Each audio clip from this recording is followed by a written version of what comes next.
Ryan, sino-sino ang mga kasama dyan sa kilos protesta at ano ang kanilang panawagan sa Chinese government?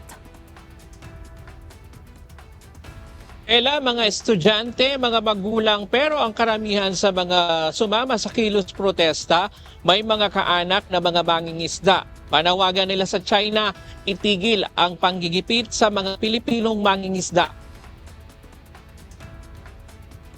Nagmarcha papunta sa Chinese Embassy sa Makati City ang iba't ibang grupo sa pangunguna ng Filipino Do Not Yield Movement, ALAB, Alyansa Bantay Kapayapaan at Demokrasya.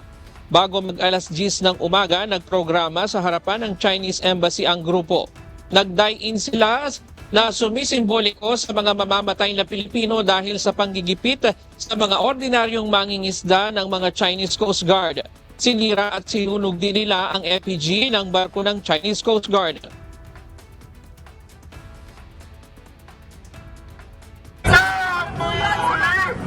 Mamamatay na Pilipino dahil po sa ginagawa po nila, dahil po naguhudyat po ang ating panawagan ng mga Pilipino.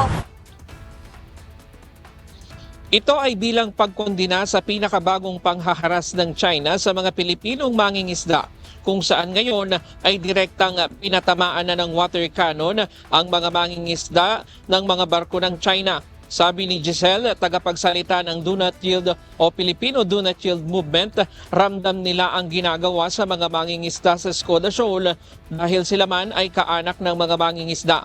Panawagan nila sa China sundin ang 2016 Arbitral Accord kung saan pinawalang visa ang 9-dash line na batayan ng China sa pag-angkin sa buong South China Sea kasama na ang West Philippine Sea at itigil na rin ng China ang panggugulo sa Pilipinas.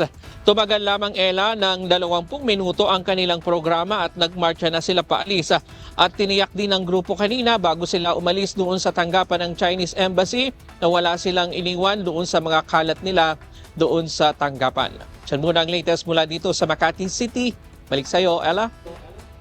Maraming salamat, Ryan Lacanlale.